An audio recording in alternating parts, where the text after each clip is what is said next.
Erich Fromm says an interesting thing. He says, most of us die before we're fully born. And I don't want any of us here tonight to let that happen. And so it's going to be an evening dedicated to learning again the wonders and the magic of being you, of being me, of being us, of being we, and of being alive in a world that's so fantastic. And no matter, I'm sick to death of all of the propaganda about how horrible it is to be alive, how dreadful it is to be you, how weird it is to be me. Of course, that's true. But I like it. Being weird is good. Like I always say, when you're considered to be crazy, you've got a lot of latitude for behavior. You can do almost anything.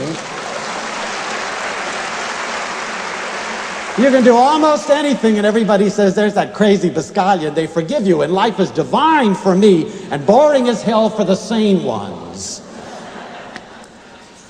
Anyway, to become fully human is not only your right, but your duty. And to be totally you, to become all that you are, is perhaps the greatest challenge in the world. And tonight we're going to work on this together. However long it takes, we'll just stay here until we've done it. At any rate, tonight we're going to have a celebration of being fully human. And in order to understand what it means to be fully human, we've got to consider three things about ourselves. First of all, and this is awesome to me, this shows you how naive I really am. Everybody, in the first place, is a history. Have you ever thought about that? Each person that's here tonight is a unique history. There are no two histories in this audience that are alike. All of the things that have made up you, and that by some miracle have brought us together tonight. And I don't believe there are any accidents, so I'm sure there's a purpose. Now, we may not understand what it is, but all of your history put together, no matter what that history is, brought you here in this theater this evening so that we could touch for just a few minutes. And I think that's really magical. It's also magical to me that there are no two histories that even resemble each other. We know that when two people grow up in the same home, they have different ideas about their home, about their parents, about their childhood. We are so unique that we could be identified by our fingerprints, which is probably the least significant thing about us. Carl Jung, the great analyst, said that each person for him or herself must rediscover the history of all personkind. That's your challenge.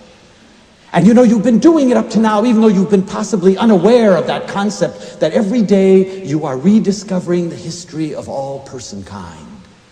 Each one of us had to rediscover fire. Have you ever thought about that? To me, that's magical. Watch children, and then you'll know what you went through. And don't think that it's just past history, because you're still in the process of what I call brailing the world. When you stop brailing the world, you begin the process of dying. I love to watch little children braille the world. It's sad that so many little children are frustrated along the line because parents don't realize, but they build these enormous homes to take care of these children, but they don't let the children live in them. Don't touch this, don't touch that. Be careful of that. Don't walk too close to the end. I always tell parents that I work with that maybe their biggest job is to close their eyes and pray. And then have a lot of Band-Aids ready. And not be the kind of a person that says, I told you so, when they fall on their face, but it says, was it fun? As they put the Band-Aid on. No, it wasn't, then don't do it again. I really, those of you who know me know that I really love the word yes. Yes opens doors and opens windows and keeps you refreshed. No shuts the doors, shuts the windows, turns off the world. If you can't stand yes, at least try maybe. Oh, but yes is so good. Yes to everything, yes to life, yes to joy, yes to pain. Yes to all that magical stuff that's given to us as our birthday present. I like to think that the world is given you, the whole entire world is given to each of us as a birthday present. A lot of us don't even bother to unwrap the ribbon. let alone look inside. Each present moment will be your future, so that you could look back at it and say, that is the past that I made. What a wonderful point in life to reach, where you recognize the wonder and the magic and the value of every single moment in your life, and you don't let one of them pass. When you experience pain, you experience it. Don't deny it. When you experience rejection, feel it. Don't rationalize it out. When you experience joy, celebrate it. When you experience people, tell them, you're fantastic. See what happens. So you are your past, yes. You are your present. And you are also the potential of you, which is your future. How incredible that you can stand up at this point and say, whatever has happened to me, I will now take charge of my future. I will decide what tomorrow will bring, because I will live every single second of this life right now, because the time to live is now. We are constantly putting things off and putting things off, and I assure you that the things we put off will never happen. Because the greatest loss in the world, as far as I'm concerned, is loss of human potential. And I'm sure that we still have greed and envy and war and death and rape and murder, because people have allowed their potential to go down the drain instead of using it creatively in new ways, so as to stimulate the society, so as to make give everybody a sense of dignity, a sense of personal worth. And we're only going to reach that point, with everybody reaching that, when you can stand up and say, my purpose is to become fully alive, to become fully me, to become fully human. And each of us taking that on as our singular challenge. So we're going to start our celebration by talking about us first. Because I have a thing about that. I talk about it in all of my lectures. I talk about it in all of my books. And I say it and everyone says, yes, yes, yes. And I don't really believe that most people believe it. And that is that you are singularly the most important thing. In the whole process, you are singularly the most important thing.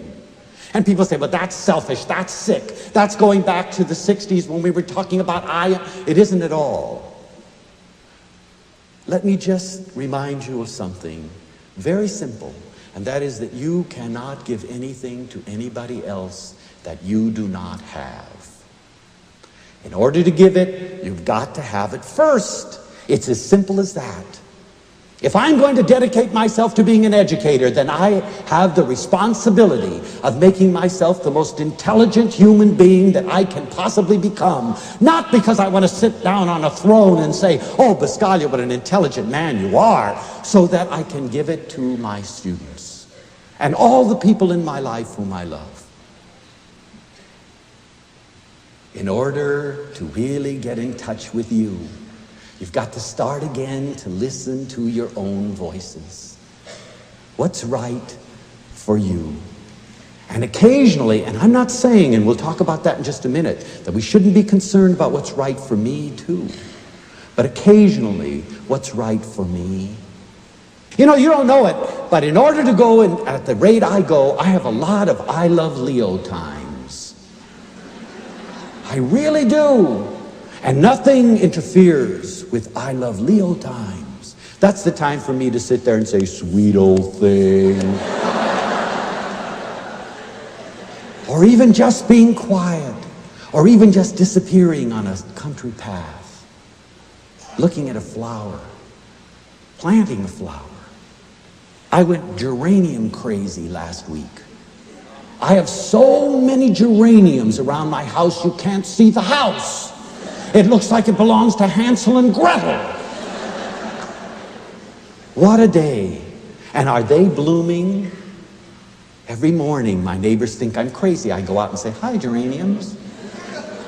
Oh, you read one. You're doing all right. I love Leo times. I love me times. So, to be fully human, you've got to again embrace you, regardless of whether you are perfect or not. And none of us are. And don't believe it when you hear the propaganda that out here somewhere there are perfect people. There aren't any. You know, I always use as an analogy, the minute you set up somebody as being godlike, close your eyes and envision them on the John. That brings them right into perspective.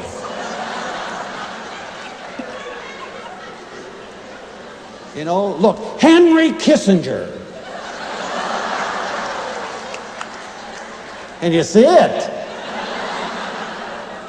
Farrah Fawcett Major with all of her hair. Try Burt Reynolds. You bet. You see? And when you hear them talking, you realize that they have pain too, they have tears too. They do strange things like go out and one day just end it all with no reason. You say, but they have everything. No more than you do. It always really bothers me. You know, if you want me as a friend, I am a magnificent friend. But don't you ever play follow the guru with me. I'm a terrible leader. I go off on alleyways. I go down cliffs. I'll lose you for sure, and you'll be lost, hunting for me. I'm also a terrible follower, because as you move ahead, I stop to bend over to smell the flower.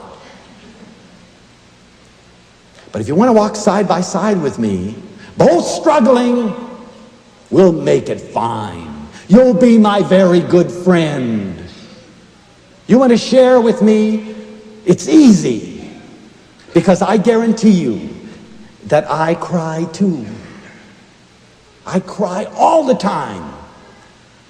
Sometimes in joy, sometimes in despair. My students know that I read their papers because there are little splotches of tears all over them. I'd never heard that thing that said, men don't cry. No one's going to put me in any kind of a role and tell me how I'm to feel. I remember sitting around our table at times when Papa was in real despair because we didn't know when we were going to get food to eat, and some of you know that feeling. And we all cried. I remember Mama telling us stories like when she was coming from Italy, she had a little bambino in her arms, my eldest brother. And when they got off at Ellis Island, he had the measles. Can you believe it? And so they made this woman stay. She didn't have one word of English, not a friend in the United States, and made her husband go ahead. All she knew is that her husband was going to Los Angeles. And she had a ticket to Los Angeles. Can you believe it?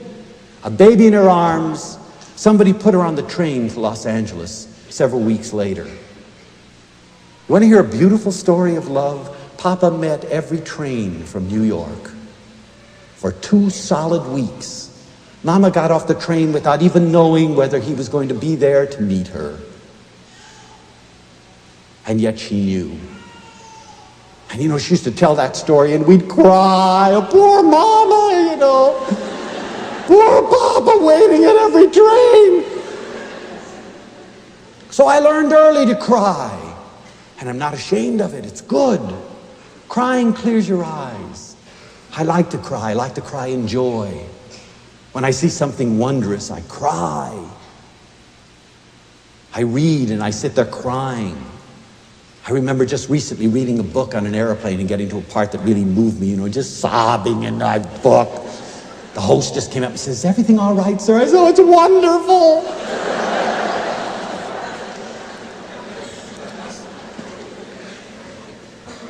But you know, the wonderful thing of embracing you is that when you do, you must realize that you're not only embracing what you are right now, but all of the potential of you, all of the magic of you, all of the wonder of you that has not yet been fully realized because you have not yet had the opportunity to braille the world. And that's the part of you that is your great challenge. And that's the part of you that will drown out this history that seems insurmountable. Get involved in the process of living again, experiencing again, feeling and seeing and touching and tasting and chewing and running as you've never done those things before, and see what happens. Desjardins in The Phenomenon of Man says, we cannot afford anymore to stand still. Because if you stand still, things are moving so fast that they pass you up and you're moving backward. Learn, feel, know, love, risk, live. That's what it means. And then see what happens. One thing for sure, you may cry, you may know despair, but you will never know boredom. And if you never know boredom, you'll never be boring. Because remember that if you are bored, you are usually boring. And you're wondering why people don't want to be around you. We're always intrigued by people who are literally immersed in the river of life. Oh, in the magic of us. Do you realize that it takes two to see one? And yet the most common word in the English language, amazingly enough, is I. And the second most common is me. I, me, I, me, I, me. You know, what a shame. That's important. Medea stood up at the end and said, what is left, there's me. If that knowledge is important. But there is more than that. There is us. And it takes two to see one. By bringing you into my life, my world becomes bigger. If I could bring every single one of you, and you know, that's a secret ambition of mine. I'd like to take a trip with every one of you. Somewhere. And just have a chance to talk. You know what I would find? That in 5 or 6 hours you give me a world that without you I would never have. And I've known that again and again and again and again. I've never met anybody that didn't have something to give me that without meeting them I never would have known. And that included all around the world. I wrote a book that nobody reads. Nobody reads any of my books, but a couple of them maybe. But this one no one ever reads, no one ever heard of. It's called The Way of the Bull. And it's one of the most, I think, the best book I've ever written. Because it deals with people whom I met and what they taught me in places like the Vale of Kashmir, Valley of Nepal, southern India, Cambodia, Indonesia. Incredible people whom I knew I'd never see again, experiencing an evening of such wondrous joy, knowing that the next morning I had to move on, crying in each other's arms because that had to take place. Sharing those magical things that I had no knowledge of. Do you know when I first went into Bali, it was Christmas Eve, and I had never realized that 2/3 of the world didn't even know about Christianity. And I said, it's Christmas. And this young man that was with me, who understood some English, said, what's Christmas?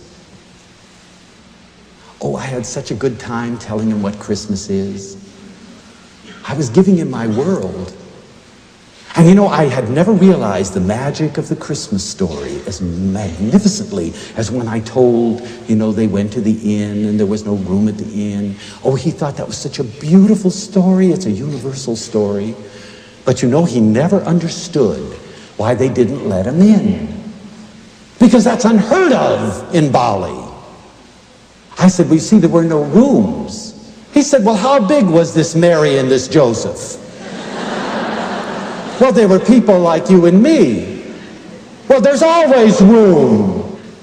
And you know, he kept saying that. I was there for weeks. And every once in a while it would occur to him and say, but I still don't understand, what kind of a society do you live in where they didn't let Mary in? And then using my logic, I'd say, well, you see, they didn't know that she was carrying the Holy... Well, what difference does that make? Have you ever thought of that? But all these wonderful worlds that are yours and mine, how many of us can tell stories about not being let in? That I would understand because I too have not been let in. And when we become a we, what power we have. And yet statistics say that the average relationship in the United States today, is 3 months. How can I learn about your world in 3 months? I don't even know if you like pizza in 3 months. There are so many things about you I need to know.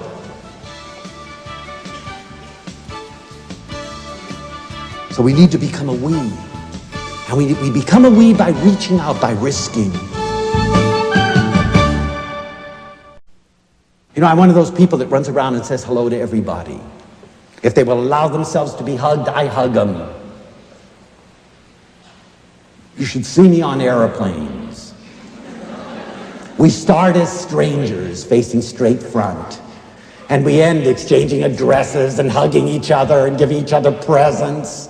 I was on with the most beautiful, old, wonderful woman who was blind, whose daughter put her on one end and her son was picking her up on the other just a few weeks ago. And I sat next to her. And I thought, oh good, we get to braille the trip together. They delivered her food and we brailled it. I told her, don't eat this. We had the best time. But she told me all kinds of wonderful things about her daughter, about her son, about her life, about her needs, about her loneliness, about her beauty, things that she probably never even told her own family. How wonderful we are. And it will take somebody else also to make us aware of the fact that we have gook on our nose. Do you ever think about that? It's only someone who loves you that can be your mirror. Hey, Buscaclia, you've got gook on your nose. Oh, dear. Everybody else will let me walk around all day long. And isn't it funny that we so often get angry with those people for telling us? How dare her tell me I have gook on my nose? That's what I love so much about being human. We're so crazy.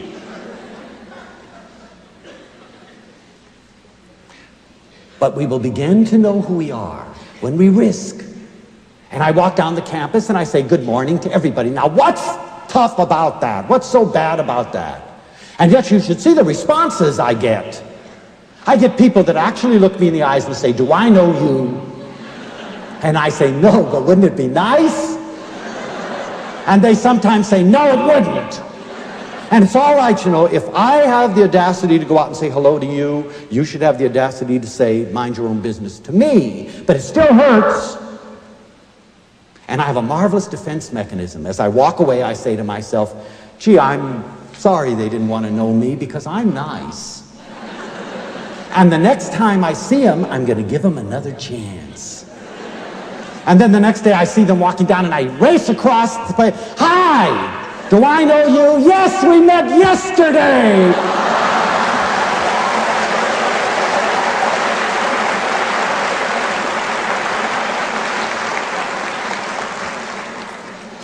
Aren't we crazy? It's time we do more celebrating. But you begin to really know who you are when you dare to risk and reach out and try. Because those people then will reflect you. And you will better know you as you know them, so you both become richer. And so Sartre's statement is so right when he says, to be is to do. The statement that says, to know and not to do is not yet to know. Everybody says, oh yes, I know all of those things. I mean, that's just silly, it's naive. Everybody knows those things. Then why aren't you doing it? Why aren't you respecting yourself? Why aren't you carrying yourself with dignity? What's happened to our sense of dignity? I don't know about you, but it bothers me.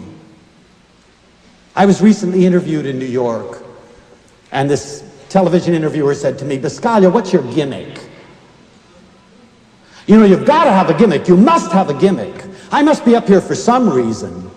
I couldn't possibly be telling you you're wonderful without having some reason. Like you are magnificent. Leave bucks at the door. I was recently on an airplane, and there was a young man who seemingly had everything. And he was sitting there, and we were talking. And I really wanted to get into his world. And you know what his world was? I and me, I and me, I and me, I and me, I and me. My parents and are awful. My professors stink. My school's for the birds. Society's awful. This country's horrible. Finally, I used my best non-directive way. I looked at this kid and I said, shut up!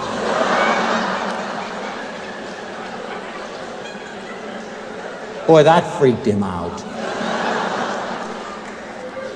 He said, what's the matter with you?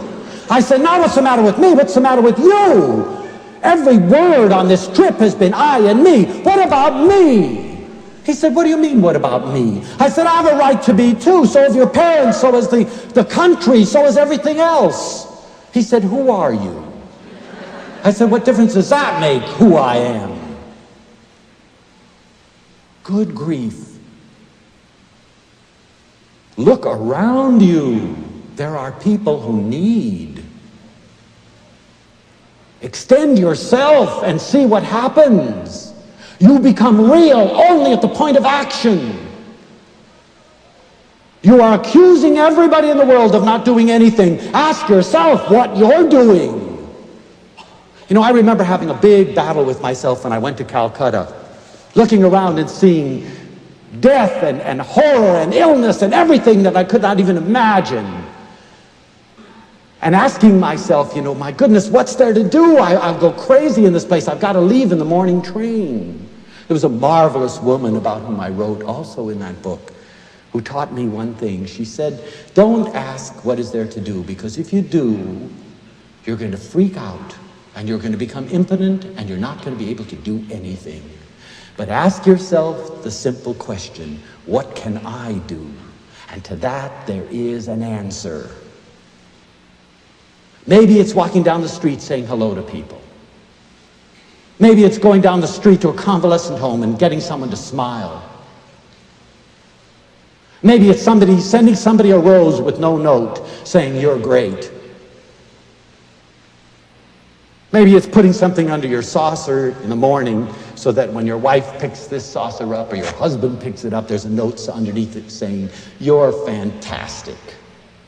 Now, if they don't die of a heart attack, beautiful things will come of it. There are a million things that you can do. In fact, I always say to audiences, just imagine if you dedicated yourself to that proposition right now, that I am going to live my life in such a way as to make life simpler for others. You know, the Dalai Lama of Tibet was in Los Angeles, and it was marvelous meeting the man because he was so special. And he said something I hope never to forget and to practice for all of my life. He said, our purpose in life is to help our fellow beings. And then he sort of smiled and said, and if you can't help them, at least don't hurt them. Wouldn't it be beautiful if you could dedicate yourself tonight to that proposition? I may not be in a position to help other people. Maybe not yet. But at least I will not hurt anybody. I will recognize that other people have needs too. And I will try to find ways of meeting those needs. I do it every morning on the Los Angeles freeways. Those of you who have driven them know that every morning you take your life in your hands. You may not come home at night. And that's reality. And on the freeway in which I live, there is no on-ramp. You're just on. It was one of the oldest in the United States. And at that time, it didn't matter. You had 2.5 hours to get on. But now with these automobiles that are flying by, you should see me waiting to get on the freeway. And then you should see these determined people coming down the freeway with these set faces. Just try. And I just begin to inch on and they speed up. And then they get this feeling of, ha-ha. Can you believe it? You know what I love to do? I love to slow down and motion to someone. Come on, get on. You know, they don't trust me. He's going to wait till I get on and then he's going to hit me. And so I'm going low on while the guy behind me is right on my tail. Finally, he gets on, and then you see the most amazing transition. A smile on his face early in the morning. And then you know that all day long good things are going to happen to that man, because I firmly believe that, like the story says, the boss screams at the husband comes home and yells at his wife, the wife spanks the kid kicks the dog bites the cat, and the cat urinates on the living room rug.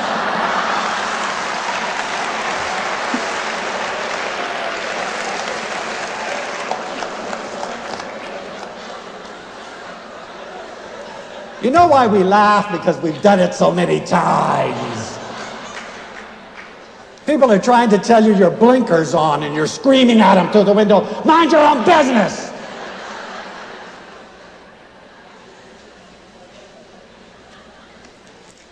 Elizabeth Kubler-Ross, in the final book, her latest book called Death, the Final Stage of Growth, says a very interesting thing about this. She says, what is important is to realize that whether we understand fully who we are or what will happen when we die, it is our purpose to continue to grow as human beings, to look within ourselves to find and build upon that source of peace and understanding and strength, which is our inner self. And then to reach out to others with love, acceptance, patience, guidance, and hope for what we may become together. You see, I need you. We need each other. Love grows from the knowledge that each of us is alone. And whether you want to admit it or not, we are. Each lives in a very unique world. The world of tears is a very private world. The world of despair and emotional pain is an inexplicable world sometimes. But when we reach out, we find ways of explaining. We find people who are willing to listen. We find ways to become saved. I need you. And us is a more exciting bedfellow than an I. Then, you know, another thing we need to do if we're going to really become fully human is to recognize that we don't have forever. You know, Freud said a very interesting thing. He said that most of our neuroses are built unconsciously upon the fact that all of us think we're going to live forever. You know, none of us ever think we are going to die. We've got forever. Well, I've got news for you. Pleasant or unpleasant, death is the most democratic thing we're ever going to have to encounter as we live. It's really democratic. It comes to everybody. It doesn't matter how wise you are or how stupid, how wealthy or how poor, how mentally healthy or psychotic. Everybody will die. And another thing about it that's so interesting is that nobody really, except a very few, knows precisely when. It could happen at any time. And you know, the wonderful thing about it is that it shouldn't bother us, because it too is in part of that package called life. It's promised to you with birth. You will also die. All things will pass.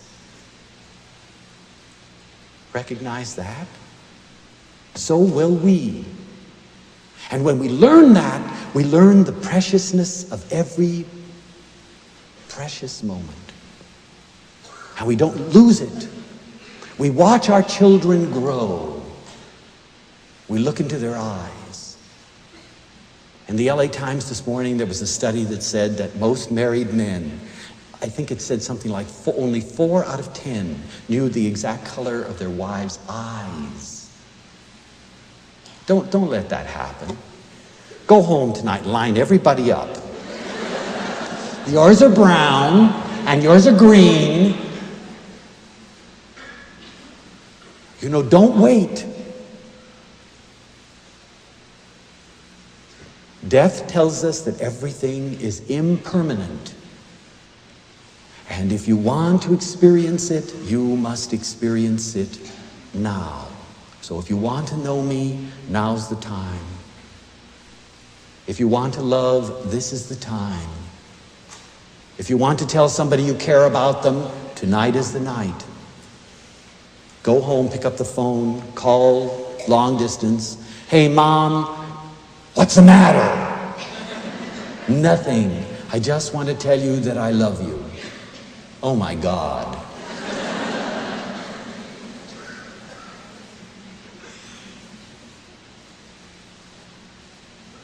Now, that we can't hold on to anything, that everything passes. The day that my father died, and I was really crazy about that man. He taught me about birds, he taught me about flowers, he taught me about hugging, he taught me about living beautifully. He taught me about despair and how to rise above it. And when he died, I missed him. And I continue to miss him, and there's nothing wrong with it. But in a very high spiritual sense, missing him. I have no control over death. But when I got home from the funeral, I felt very low. And as I walked up on the porch of my house, there was an enormous bouquet of mixed, glorious flowers, and a great big, luscious chocolate cake, and a little note, unsigned, that said, Leo, this is just to remind you again that there are beautiful things still in the world and good things to eat. Isn't that wonderful? So death teaches us many things. You know, Mama, who taught me so much, also taught me right to the end. When she was in the hospital, we decided as a family that nobody should die alone. Please decide that. They told us that it didn't make any difference. They called her unconscious. They said there was nothing they could do and we would only be getting in the way. Well, my answer to that was, how do you know? Have you ever died?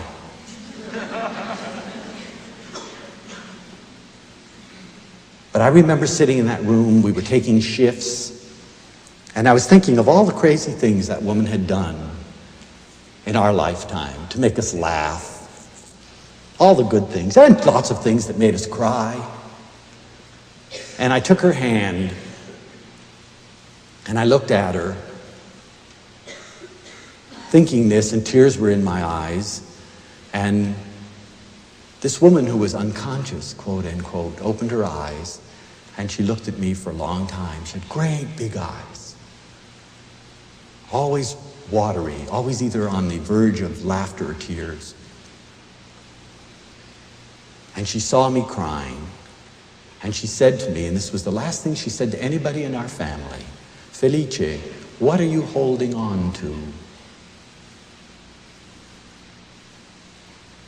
Imagine, what are you holding on to? It occurred to me all at once, we don't even let people die in dignity. We make them feel guilty about leaving us. During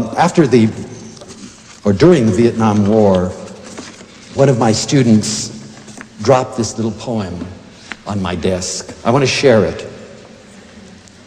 It's called Things You Didn't Do. Remember the day I borrowed your brand new car and I dented it? I thought you'd kill me, but you didn't. And the time I dragged you to the beach and you said it would rain, and it did. I thought you'd say, I told you so, but you didn't. And the time I flirted with all the guys to make you jealous, and you were. I thought you'd leave me, but you didn't. And the time I spilled strawberry pie all over your brand new rug, I thought you'd smack me, but you didn't. And remember the time I forgot to tell you that the dance was formal and you showed up in jeans? I thought you'd drop me, but you didn't. Yes, there were lots of things you didn't do, but you put up with me and you loved me and you protected me. And there were lots of things I wanted to make up to you when you returned from Vietnam, but you didn't. It's a hard lesson for a young girl to learn. And yet it's essential that we learn it. The time to live is now. The time to love is now. The time to celebrate you is now. The time to celebrate me is now. The time to celebrate life is now. Put lay it off and see what happens. I'd like to close with something that I like very much. And I have little people that I love. I don't follow them. I just love them. It's so much nicer, so much easier. You don't lay all those expectations of perfection on them. You just love them. One of those people was Dag Hammarskjöld. I don't know how many of you have read Markings, but what a human document. Here was this man who spent almost all of his life doing for others, died violently, left a beautiful little journal in which he talked about his loneliness, about his despair, about his joy, about his beauty, about his life, and said to all of us, you see, we're all human beings. We're all together. Your loneliness is my loneliness, and your joy is my joy. Don't be ashamed of it. And in Markings, he says this, I don't know who or what put the question. I don't even know when it was put. I don't even remember answering it. But at some moment, I did answer. Yes. A good old word. Yes to someone or to something. And from that hour, I was certain that existence is meaningful and that therefore my life in self-surrender had a goal. I'm convinced that life and all there is in being fully human, the pain, the joy, the beauty, the ugliness, life, death, laughter, tears, are God's gift to you. And the way you use those things and enhance them and make them work for all personkind is your gift to God. Don't make it less, as far as you're concerned, than the perfect gift. It's really extraordinary to be with you tonight, and it isn't as if this is a mystery to the audience because we've spent an hour and a half hugging and kissing. So if there isn't a love vibration coming from this audience, then there will never be one. You know? What I was hoping for, and the reason I accepted this invitation, was that I wanted it to truly be a dialogue. You know that almost every time you've seen me, I've been before a massive audience of 2,000 or 3,000 people, and I'm yelling and screaming in my Italian manner with perspiration coming down, and I brought all my hankies, 5. And I sit there and sweat and get excited and so on, and then spend some time hugging and kissing everybody and then going away. And I always leave with a tremendous sense of frustration because I know that each of you has something to give me and to share with me about love that I could never get from anybody else. And so I said I will come to Florida provided that I can have a dialogue with the audience. And so you may not have known it, but tonight is your night to share with me. And what I would like to have happen is that any questions that you have, most of you have talked about the fact that you have seen me perhaps before, or you've read a book, whatever. And if you haven't, you're not a stranger because you still have had some kind of experiences with love, I hope.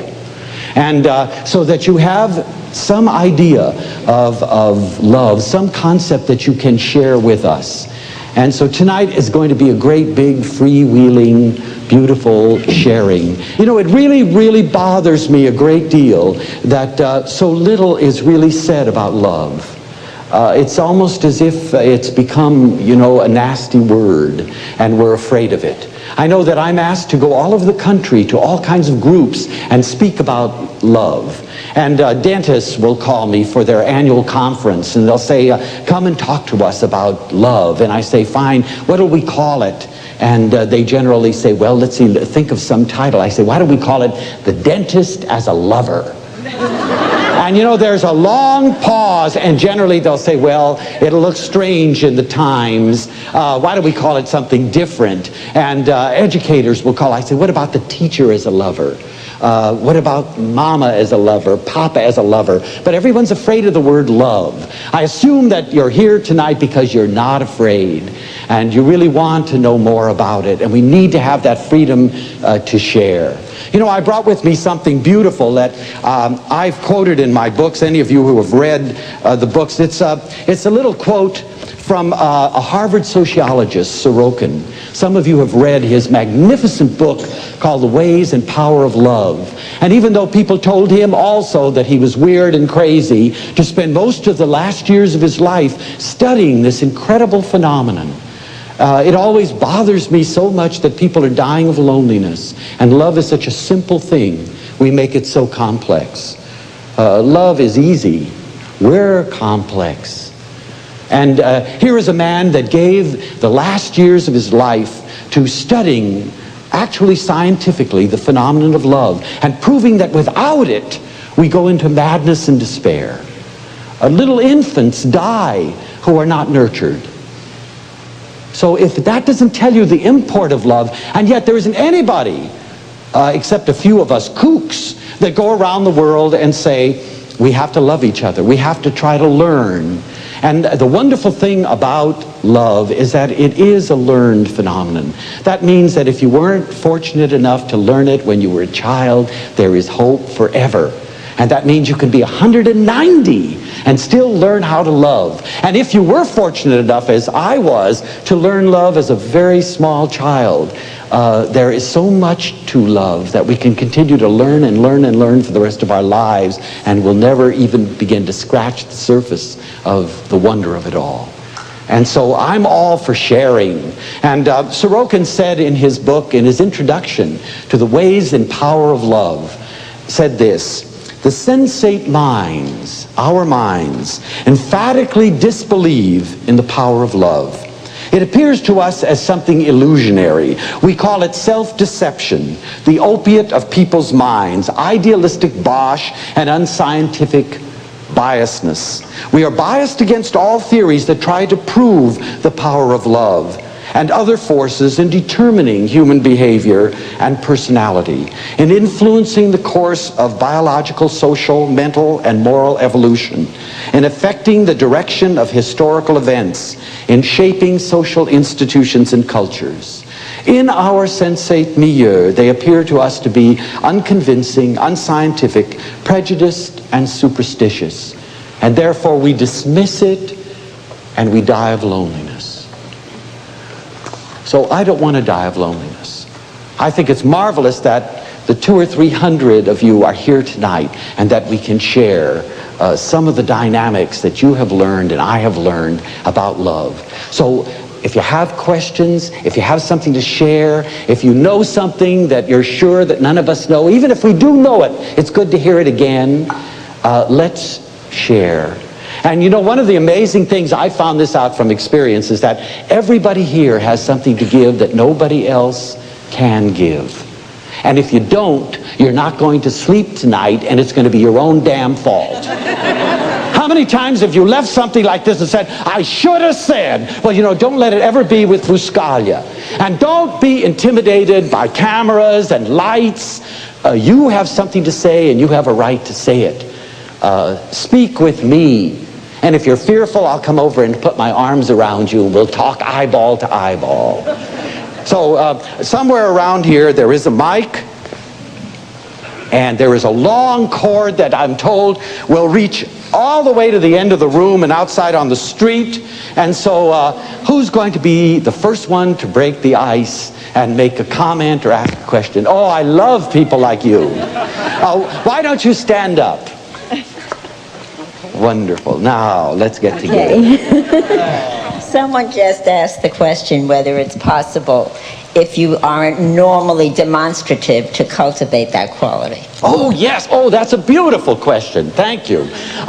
You know, one of the things that always bothers me is the fact that people believe that the only way that you can be a lover is to be Felice Leonardo Buscaglia, and to wave your hands in the air and to sweat and to get excited and to hug everybody. That's utter nonsense. Everybody in this room has their way of showing love, and I have an enormous amount of respect for every way. You know, just saying to somebody, what beautiful eyes you have is a form of saying, I love you. And there are many ways of expressing love.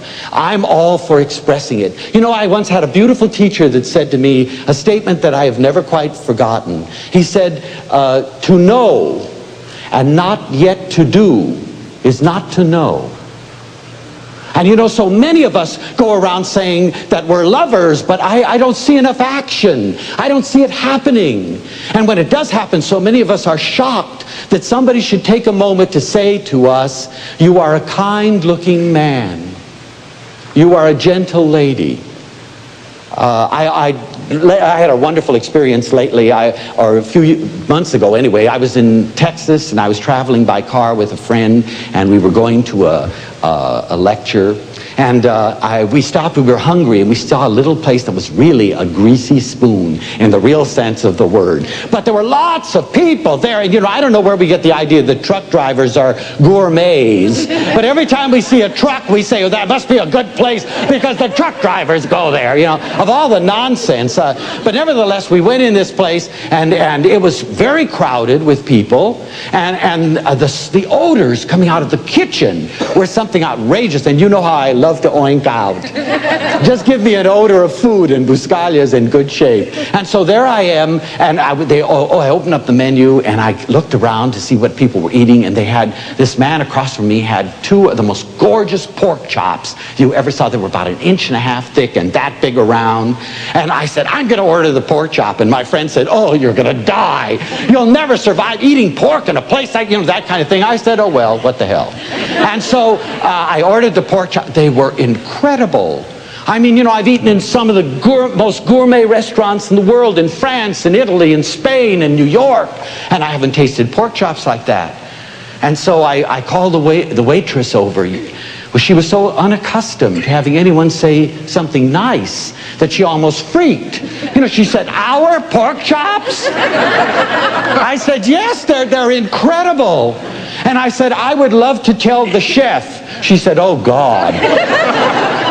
And so she took me back into this kitchen, you know, that was all smoke and grease, and this man had this hat on, and he was perspiring, and he was huge, and he had, you know, tattoos on his arms. And I walked in sort of meekly. I thought, maybe I came to the wrong place. And so I walked in there, and he turned around. She said, this man has something to say to you, Joe. And he turned around like, go on. Yeah. And I said, those are the best pork chops I have ever eaten in my life, and I've eaten all over the world. And this incredible man was silent and stunned. And you know what he said? Would you like another? I mean, if that doesn't show you the ways and power of love, take a minute, write the note. Let people that are demonstrating love know that you appreciate it. It only takes a second. And what annoys me more than almost everything in the world is that 10% of the population who are the haters are controlling 90% of the lovers because they're speaking the loudest. They're intimidating us. They're keeping us off the streets. They're causing us to get bigger burglar alarms and build higher walls when 90% of us are good. Isn't that crazy? What are we going behind walls for? We're the ones that should be breaking down the walls and going out and helping that 10%. But the 10% are the ones that always speak the loudest. It's something to think about, and it's certainly a great responsibility. And always remember that to love the unlovable is the greatest virtue. To love me is easy because I'll love you back. To hug me is easy because you have nothing to worry about. No one's going to say, take your hands off of me. I'll never do that. I'll just come over and melt. But when you lift your arms to someone, you always run the risk of having somebody say, don't touch me. And that's okay too. You don't love to be loved. You love because you love. And you don't turn against that person because their attitudes are different from yours. You have great respect for all forms of love. And when you see it, you let people know that you respect it. So if you aren't a hugger, you can still be a lover. If you aren't demonstrative and dance in front of people, you can still be a lover. In your quiet little way, there are 1,000 ways of showing people that you love them. A touch at the right moment, listening to them, hearing them, looking in their eyeballs for a change instead of over their shoulders, caring about what they say. There isn't anyone in this audience that doesn't know what it means to be a lover, but to know what it means and not act on it is not yet to be a lover. You will be a lover when you walk out and risk. So, of course, there are thousands of ways, and being demonstrative is only one.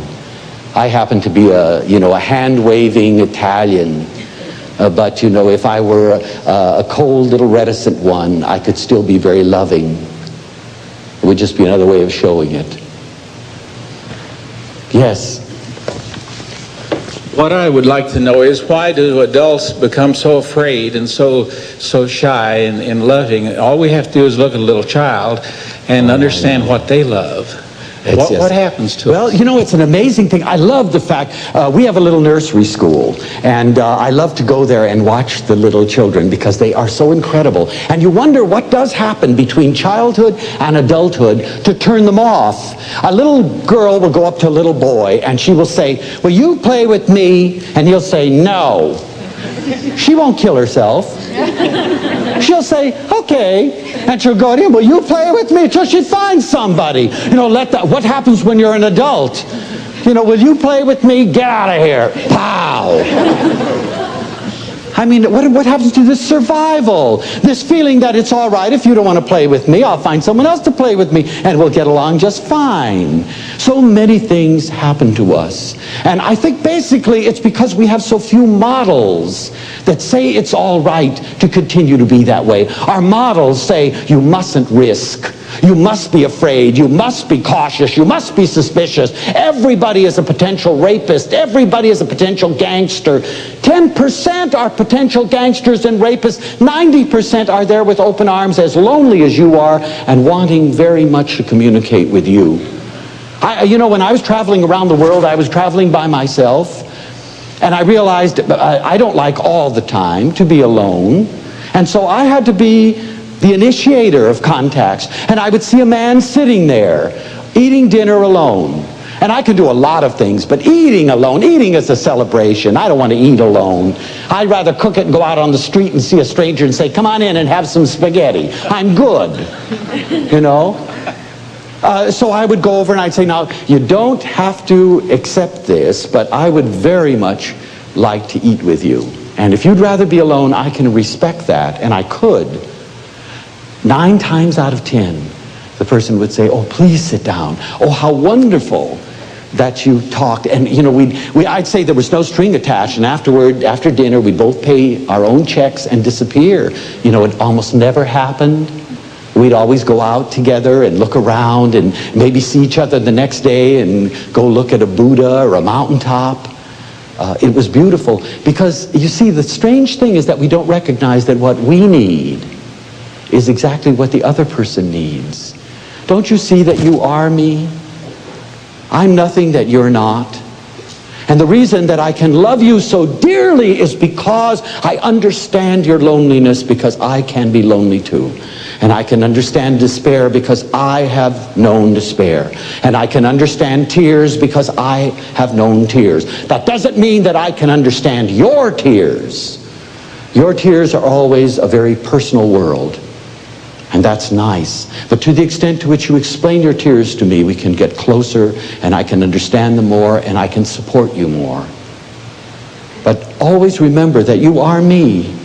And some of you who know me really well know that there's one thing that I will not abide, and that is the concept that if I can be like Buscaclia, then all my troubles would be over. You know what would happen if you became Buscaclia? You would be a mess. Because I'm the best Buscaclia. You will never be. the best Buscaclia, but you will be the best Alice and the best Mary and the best John and the best Frank. And by becoming the best of what you are and I becoming the best of what I am, we will inevitably meet and share. But you see, if you give you up to become me, then you'll lose your most precious commodity, the you of you. And I would never ask anybody to do that. And when somebody comes up to me and says, "Oh, Dr. Buscaglia, I'm a fan of yours," I hug them dearly and I say in their ear, "Please don't be a fan, be a friend.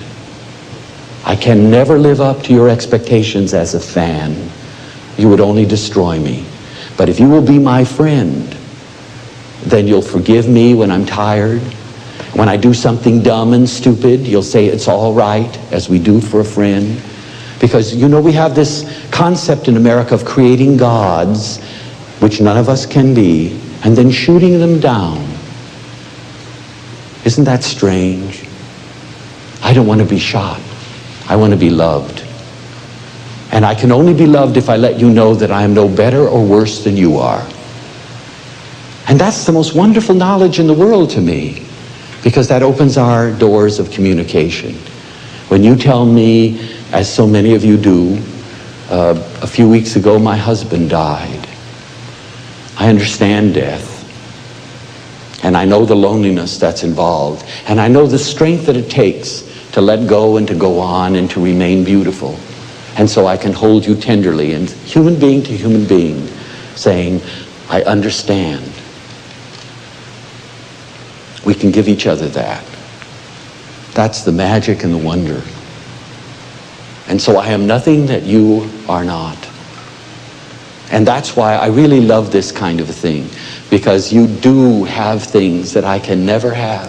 You understand things that I will never understand. Do you know one of the things that's never talked about my love classes, and that was that they always included people who were in their 80s, people who had been married umpty 7 times, people who had not been married, people who were adolescents, all together in one room, and it was a great sharing, because this woman who had lived through her family, her husband's death, could teach those young kids something that they would never learn from anyone else. And more were getting away from that. Do you realize that? The greatest horror in the U.S. today for me is the dissolving of the extended family, where we're strangers to each other. You know, in the Buscaglia home, there were grandmas, great-grandmas, there were young pregnant sisters and their husbands. There were little babies squawking. And you know what we learned without anybody telling us is that life is a beautiful continuity. You are born, you go through adolescence, you struggle, you come out with a you meet somebody, you decide that you're going to enter into that most beautiful of all things, a relationship of growing with someone. You have children, you get old, and then eventually you die. And that's what life is. And that life is not a goal, it's a trip. It's traveling through all of those phases beautifully. When you're a child, you're a wonderful child brailing the world, and you never stop brailing the world. On the last day, you still want to know, you still want to hear. I remember Papa was dying, and about 2 days before he died, he lost his sight. He had a stroke and he lost his sight. And I went to the hospital to sit with him, as we always did. And he said something to me that was so incredible. He said, "Felice, am I going to see again?" And I said, "No, I don't think so, Papa." And he thought about it for a long time, and then he said, "You know, it doesn't matter." He said, "I know my garden well, and when I think about it, I can see the paths. I know where all my animals are and where the birds are and the bird feed, and I'm sure that I can get along just fine even without seeing." You know, sometimes I get tremendously excited about that life force, the thing that keeps us going and keeps us alive. Right up to 2 days before you're going to die, that wonderful strength, that wonderful magic of life that says, live on. That's wonderful. If we could harness that, we would have magical understanding. Yes? Why do older people become so introverted, so many older people, and they really lose the faculty for loving and giving? They just want to be given. Oh, that's a beautiful question. And I have a very strong feeling about that. I think it's because we have delegated old people in our country to a very back street. And we have stopped respecting their abilities. We say that when you reach a certain age, you cease to be able to perform. And that's cuckoo. Some of the greatest things that have been done by people like Michelangelo, who was 71 when he was commissioned to do the Sistine Chapel. George Bernard Shaw was 96 when he broke a leg, and you know how he did it? Falling out of a tree he was pruning. You are only ready to die when you're ready to die. And I want to tell you something. I don't know if I'm going to live to be 9,000 or die tomorrow, but I'm going to go with a blaze of glory. Nobody's going to tell me that I shouldn't be getting wrinkles and gray hair. And I have very happy news for you. I can't give you the exact statistic, but I have them if you're interested. Something like 1 out of every 6 people in the year 2000 is going to be over 65 years of age. Therefore, you're going to be in the majority. And Madison Avenue is going to have to change its ads. And they're going to have to say, age is beautiful. And then you will be beautiful. But you don't need them. You could do it yourself. You know, there's nothing more beautiful to me than seeing someone who is old, young old, and living in dignity, looking beautiful, not sitting in cotton shirts because somebody says that's the place for you and delegating you to some place that has no business in the mainstream. You stay in the mainstream. You live every day of your life. You bet I can tell it.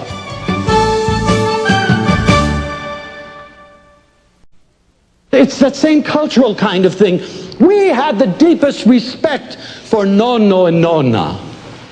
Our grandparents were incredible to look at. We loved to be in their presence. Children now don't even want to be touched by them. We love to sit down. I remember that nonna used to tell us stories about the magu. The magu was an Italian spook. Scare the hell out of us. You know, we'd have eyes this big while she told us these stories. She used to have wonderful little poems that she used to tell us in Italian. We used to memorize and sing. There is such value. And we dismiss it. We say, you know, he's over 65, therefore. Well, it will only be therefore when you believe it. Get out your skateboard. Show him who's boss as you go whizzing by with your roller skates. I guarantee you that Felice Leonardo Buscaglia is going to be active until he's 107. You have a question here? I have a strong feeling that we cannot learn to love other people until we learn to love ourselves. Oh, that's a very smart, strong feeling. Then, one of my little missions in life is to encourage people. When I see beautiful eyes, I tell them. You bet. When I see something that they're wearing that looks lovely, I tell them. And it's encouraging people to go on. Yes, and you're lovely. Thank you. All that you are is all that you can give.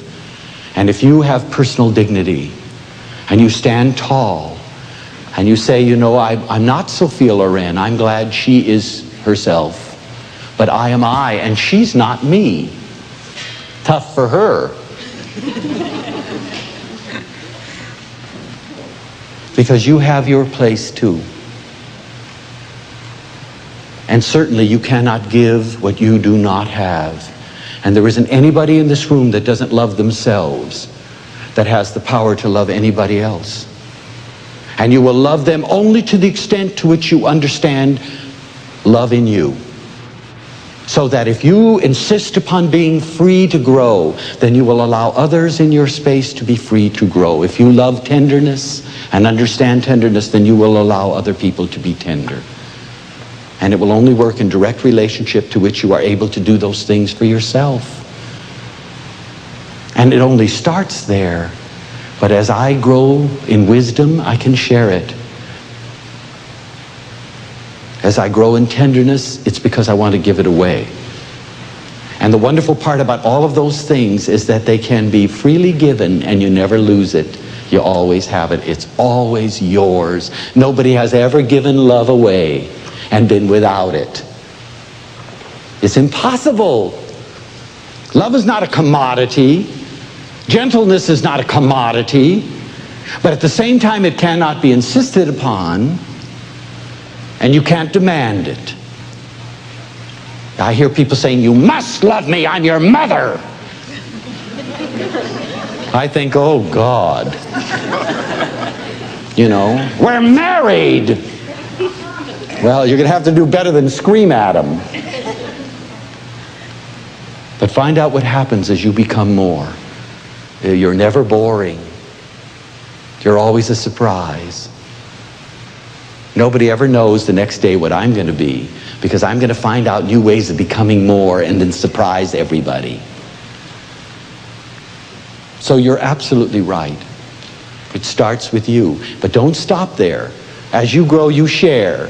And then you get back and you grow more so you can share again. It's the same way as I put my hand out and you slap it. It's okay with me.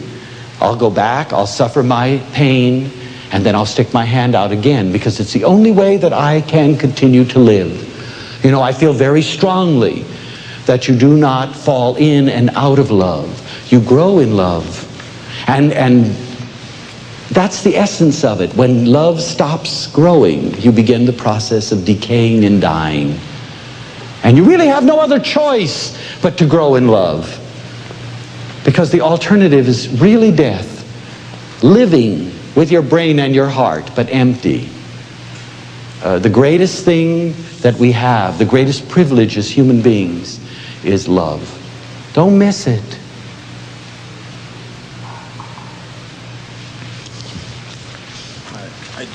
Just like to make a comment. When I was younger, I used to think about, when I was in my early 20s, about life scripts and what I should be when I got older, and planning and thinking ahead.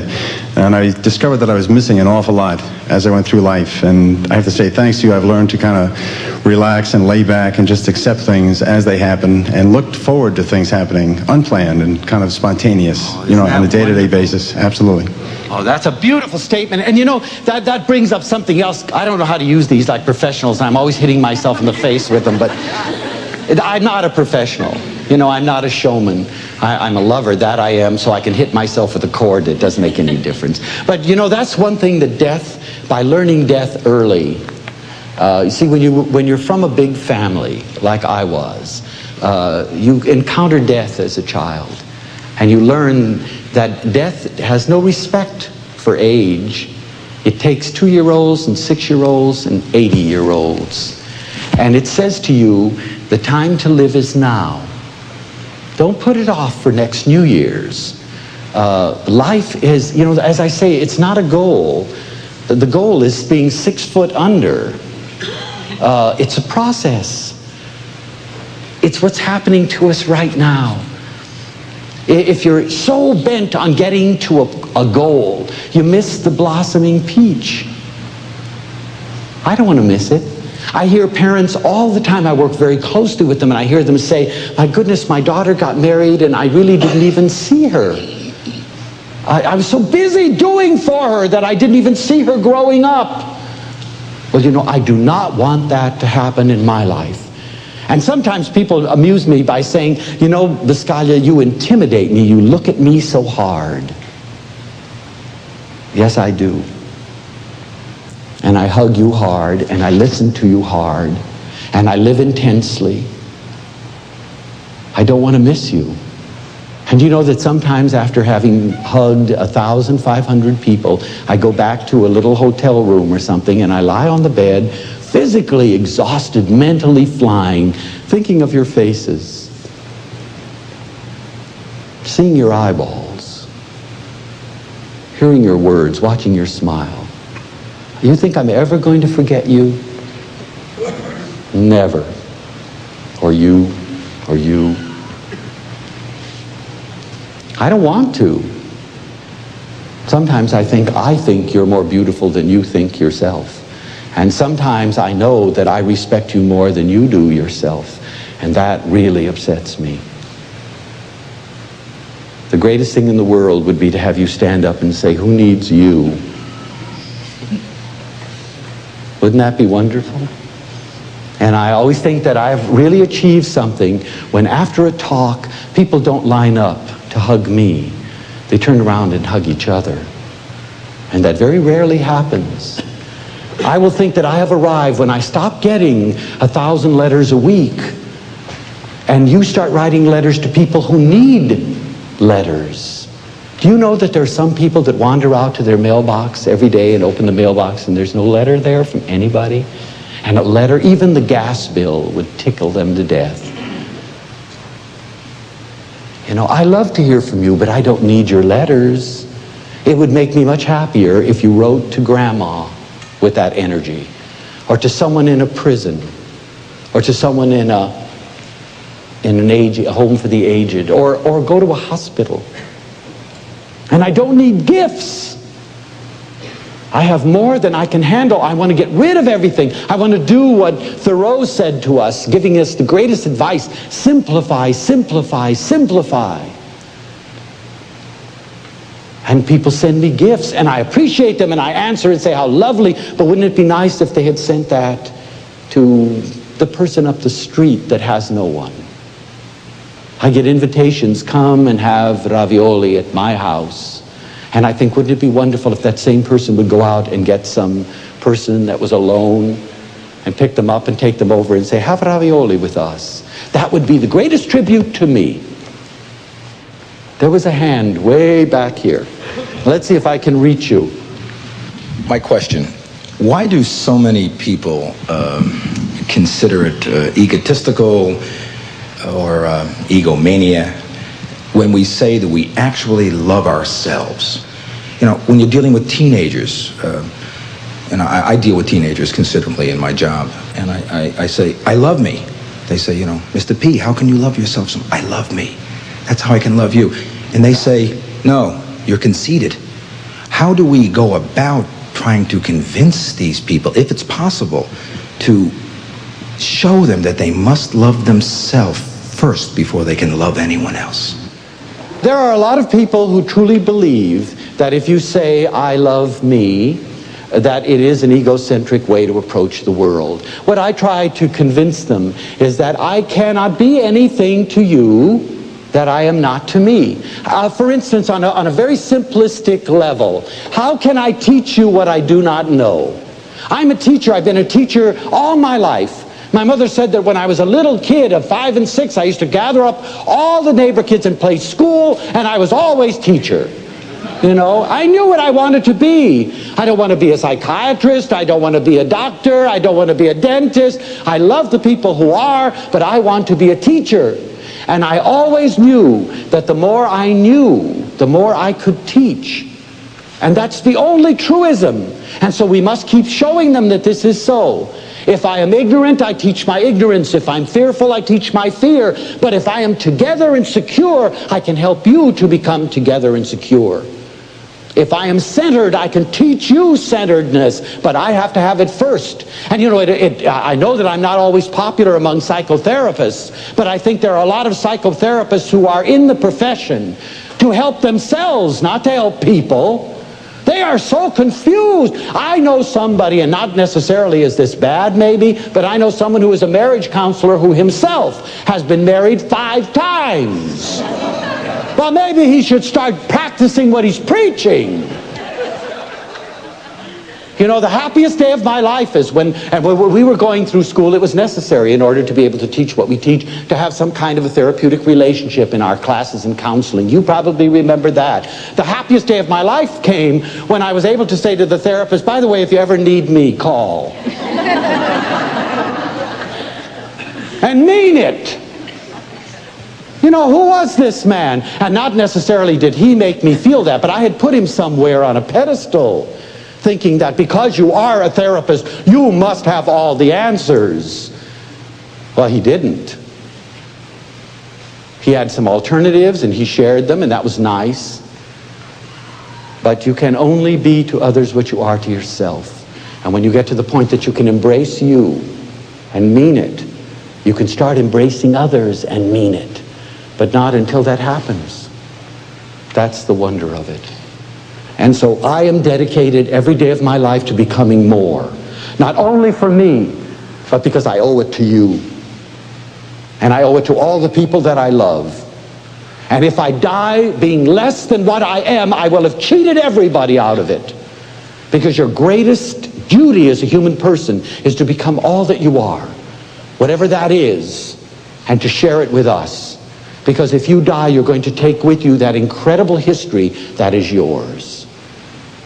You know, in an audience like this, it's so marvelous to think that everybody has brought his or her own story to this audience. And I'll never know what that story is. You will. But isn't it magnificent that we can come together each from a different place and have some kind of unity and love? That's phenomenal. And all know what we're talking about, and all being able to communicate. That's that wonderful quality that love has, an ability to build bridges. It's incredible. But you have unique stories.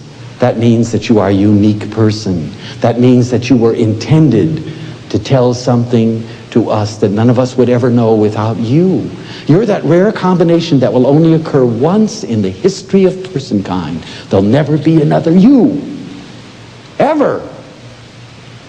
Doesn't that give you a sense of respect? To think that there will never be anyone like you? And why is that? Don't tell me that's an accident. That's just a cop-out. You have something to say. Say it. Let yourself be heard. No one else can say what you have to say. You're hearing it. Let's see. Where are those hands? Let's get you. Let's start with you and then we'll get you. I want to know, why is it that if you have the ability to love, you still experience loneliness? Well, you know, I think that at heart, all of us are alone in spite of everything.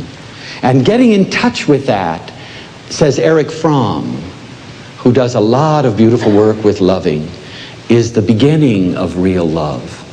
Loneliness is the thing that causes us to take the risk and to move out. So there's a very positive aspect to loneliness.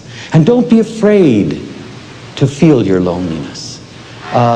Later on, I want to read something of Leo Roston, and he says something about everybody is lonely at heart and cries to be understood. But we can never truly understand anybody else totally. And each of us remains part stranger, even to those who love us. And it's that little aspect that is lonely. To the extent to which you can reveal all that you are, so then can you perhaps rid yourself of that. But that makes you very vulnerable.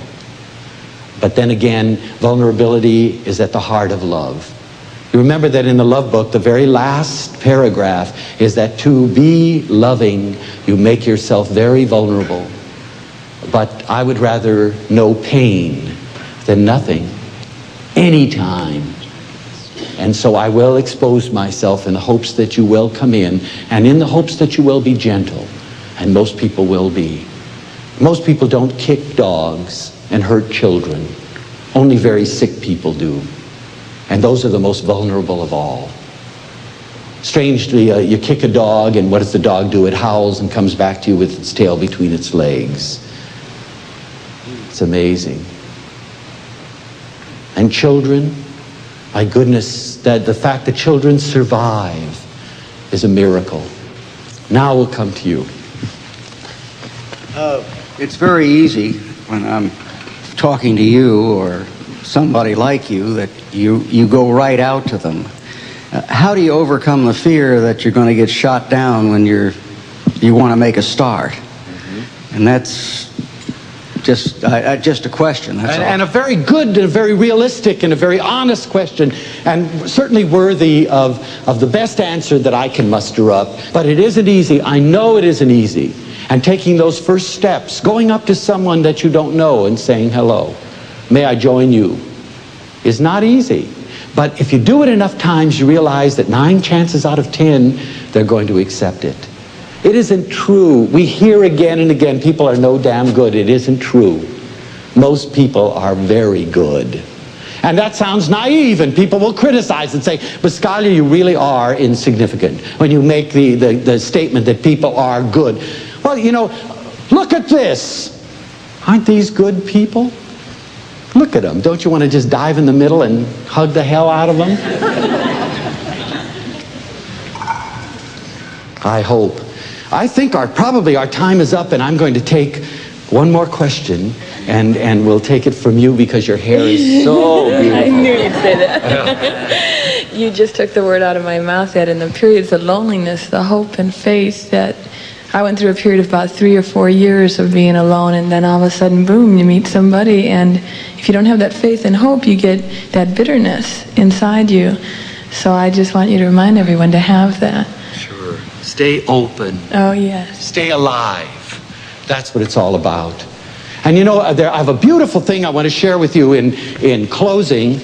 And this is a quote from Leo Roston, and I just love it. And if you want it, it's in my love book. But it's so perfect because it kind of brings everything we've been talking about tonight together for us. And you're going to hear echoes of what we've been talking about, because people who are truly feeling people and caring people are all dealing with these things. You're not unique. Talk about loneliness. People have been talking and writing and wondering about loneliness since the beginning of recorded history. Look at the Greek tragedies. What do they deal with? The same things that you're dealing with. Loneliness, aloneness, death, being abandoned, fears, joys, ecstasy, rapture, the same things that we're feeling. So you're not alone. He says, in some way, however small and secret, each of us is a little mad. Oh, I love that. Please get in touch with your madness. Insanity brings joy and spontaneity. And spontaneity brings laughter and surprise. And your life is always new if you be a little nuts. And you know, all of you, whether you want to admit it or not, are a little bit crazy. And if you think you're not, you're crazier than most. And it would be wonderful, it would be absolutely marvelous if everybody would do at least once every day something absolutely mad and see what happens. We are entirely too sane. We don't laugh enough. We're not spontaneous enough. We go down the same roads. We do the same things. We get up in the morning and we wander through the same routine. That's why we're bored. Try one day doing everything backwards and seeing what happens. You may be amazed. Anyway, we are crazy. And this is lovely because it answers your question. Everyone is lonely at bottom and cries to be understood. But we can never entirely understand someone else, and each of us remains part stranger, even to those who love us. And I really love this. Please remember it. It is the weak who are cruel. Gentleness can only be expected from the strong. If you want to be a lover, you're going to have to be the strongest individual in the world. You're going to have to abandon fear. You're going to have to take risks. You're going to have to make all kinds of choices and try them out. You're going to have people who are going to laugh at you. So what? People who are going to reject you. Well, so what? It's the weak who are cruel. Gentleness can only be expected from the strong. And those who do not know fear, and that's not any of us, are not really brave. For courage is the capacity to confront what can be imagined. And you can understand people better if you look at them, no matter how old or impressive they are, as if they are children. For most of us never really mature, we simply grow taller. And I love this more than anything he says. Happiness and love comes only when we push our hearts and brains to the farthest reaches of which we are capable. For the purpose of life is to count, to matter, to stand for something, to have it make some difference that you lived at all. Perhaps your greatest statement of love is to be able to say, I am becoming, not only for me, but for everyone.